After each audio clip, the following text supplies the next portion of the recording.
toi mon témoignage. Merci. C'est un plaisir que tu aies accepté de témoigner de ce que Dieu a fait dans ta vie et qu'il continue à faire jusqu'à maintenant. Donc je vais te laisser te présenter et nous raconter ton témoignage. D'accord. Bonjour à tous, moi c'est Anaïs, j'ai 20 ans et aujourd'hui je suis là pour vous raconter mon témoignage. Alors,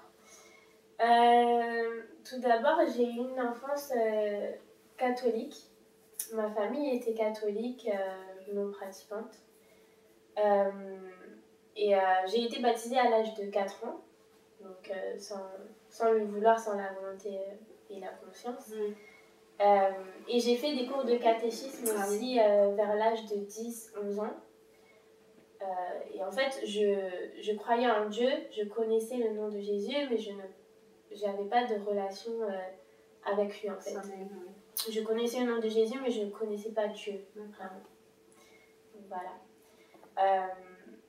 Après ça, en 2016, j'ai été évangélisée, donc j'avais 16 ans. J'ai été évangélisée à côté de chez moi. Et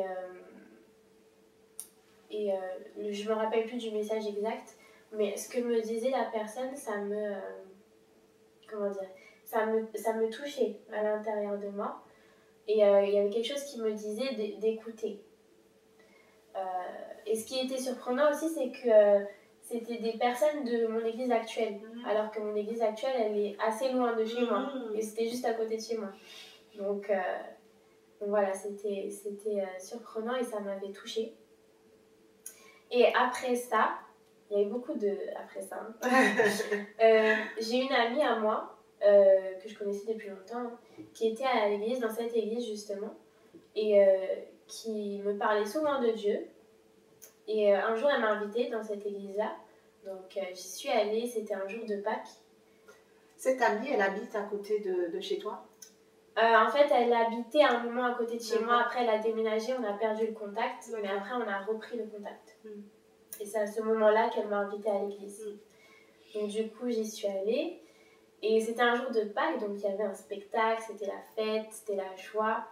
Et c'est vraiment ce que j'ai retenu de mon premier contact dans cette église, c'est que en fait, tout le monde était dans la joie, il y avait une unité dans la joie.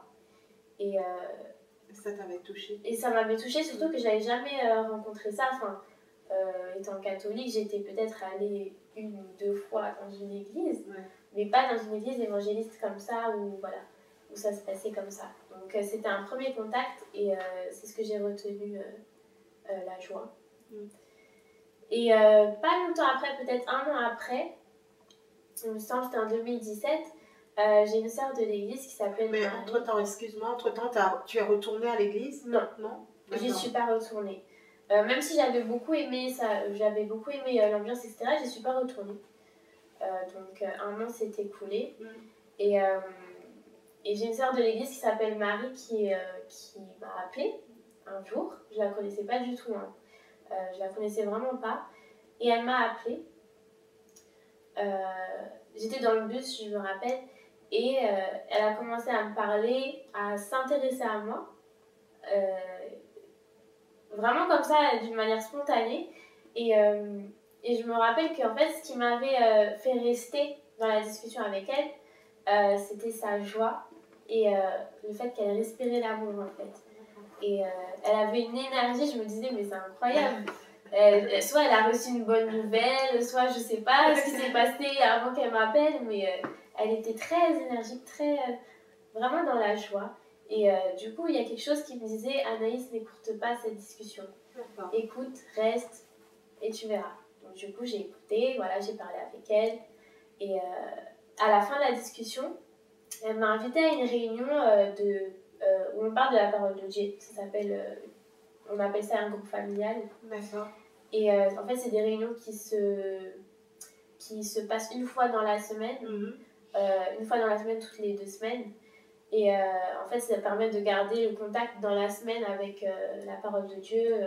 Voilà. Mais là, c'était à côté de chez toi, cette fois-ci? C'était à côté de chez moi. C'était juste à côté de chez moi. Donc, elle m'a invitée.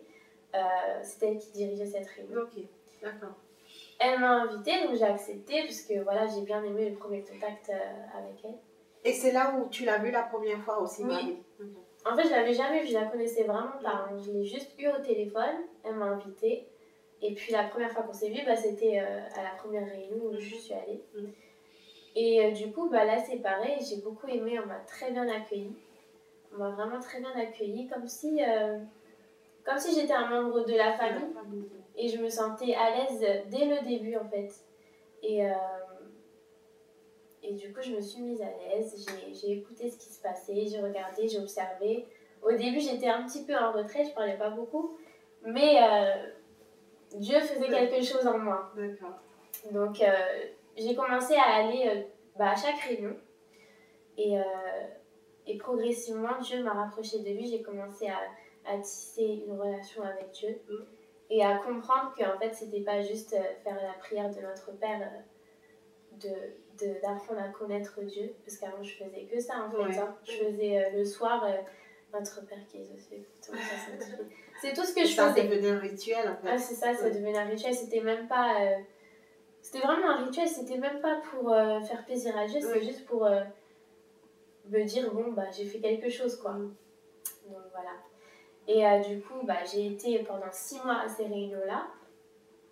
Et après 6 mois, où Dieu a commencé à travailler en moi, cette sœur de l'église, Marie, m'a invitée à l'église un dimanche.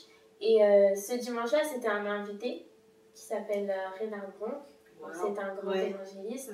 Et moi, je ne le connaissais pas du tout parce que je ne connaissais pas du tout les personnes évangélistes, etc. Donc voilà, j'y suis allée ce dimanche-là. Et comme pour les autres fois, ce que j'ai vu, c'était de la joie. Dans cette église, de la joie, de la bonne humeur, de l'unité. Et chez ce pasteur, principalement, j'ai vu en fait qu'il était en feu. Il était en feu. Et c'est ce qui ça m'a surpris parce que je me suis dit, mais comment on peut être convaincu, déterminé à ce point-là? En fait, ça donne envie d'être aussi déterminé et convaincu d'une chose. Et j'ai vraiment pu voir sa foi au travers de son message. Je ne me rappelle plus exactement de son message, mais je me rappelle que vraiment, ça m'avait touchée. Donc, sa prédication t'avait touché, oui, sa façon de... Sa façon d'être, sa façon de capter l'attention des gens. J'avais jamais vu ça, en fait. J'avais jamais vu un pasteur prêcher comme ça. Donc voilà. Ce même dimanche-là, c'est ce jour-là où j'ai réellement donné ma vie à Jésus. Donc ils ont fait l'appel au salut. C'était en quelle année? C'était en 2018. Donc j'avais 17 ans. Donc ils ont fait l'appel au salut. Et moi je suis allée devant. En fait c'était la suite logique. Tu avais déjà après le dépôt que j'avais eu pendant 6 mois. Et ce jour-là, je me suis dit, il faut que j'y aille. Sans hésitation. Et que ce soit devant toute l'église. Et que je reconnaisse qu'en fait, Jésus est le Seigneur de ma vie. Donc du coup, j'ai fait la prière du salut. Et voilà, j'ai donné ma vie à Jésus ce jour-là. Du coup, au début, Donc après avoir donné ta vie à Jésus, tu es revenue à l'église? Oui, je suis revenue à l'église, mais j'y allais pas tous les dimanches. D'accord, pas fréquemment en fait. C'est ça, parce qu'en fait, l'église est assez loin de chez moi. Donc je me disais, je vais pas y aller tous les dimanches. En fait, je me préparais mentalement à me dire, je vais pas y aller tous les dimanches. Je vais y aller peut-être une fois dans le mois, voilà. Mais Dieu a fait autrement les choses. C'est-à-dire que au fur et à mesure que j'ai commencé à y aller, j'ai commencé à avoir besoin d'avoir cette journée avec Dieu, d'aller à l'église le dimanche. Et du coup, j'ai commencé à y aller, même si je devais y aller en transport. C'est 1h30 en transport. Donc, et encore s'il n'y a pas de problème de transport. Mais je me disais, en fait, qu'il pleuve, qu'il vente, que je sois fatiguée ou pas, j'ai besoin d'y aller. J'ai besoin d'y aller parce que c'est vraiment... c'est comme si c'était l'énergie pour la semaine en fait. C'est ça que je prenais. Et donc j'ai commencé à y aller vraiment tous les dimanches. Et puis un peu plus tard tous les vendredis, parce que le vendredi aussi, on a un culte de prière. Au début, je me disais, oh non, c'est bon.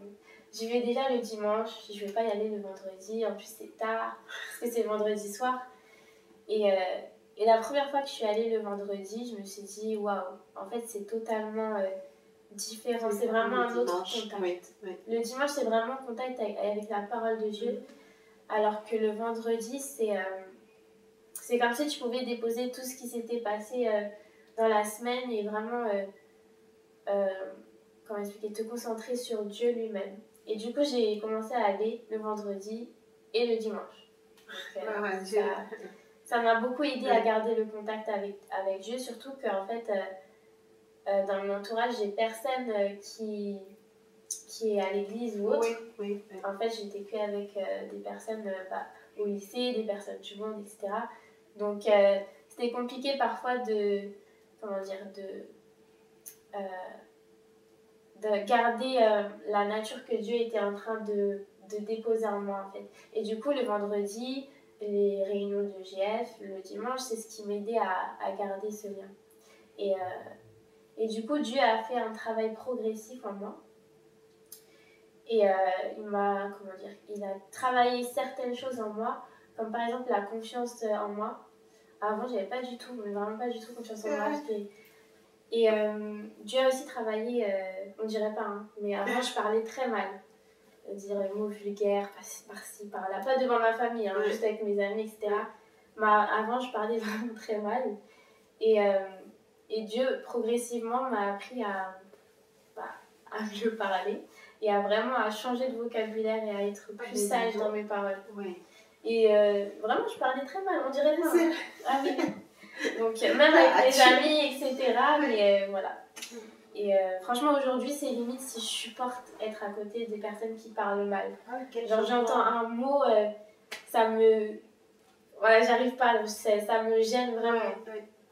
Donc, du coup, voilà, même dans les chansons, etc., je me dis, oh, quand même, on peut dire autrement. Non, mais c'est vrai.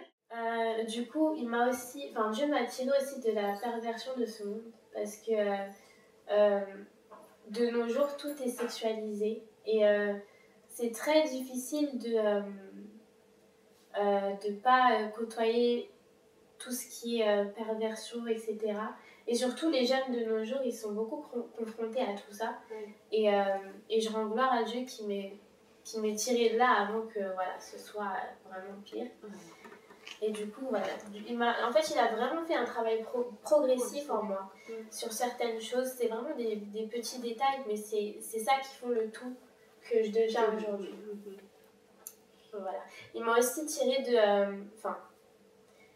je vais être honnête avec vous, c'est encore un combat aujourd'hui, mais de la musique mondaine. D'accord. Parce que je sais que au début, je me disais, bon, c'est pas très grave. Ok, il dit des choses pas très bien. Mais en vrai, c'est vraiment... Il y a un esprit qui peut vraiment être transmis. Oui. Et j'ai commencé à comprendre ça progressivement. Avant, j'écoutais beaucoup de musique mondaine. Surtout que j'aime beaucoup la musique. Je chante un peu, je fais du piano, de la guitare, etc.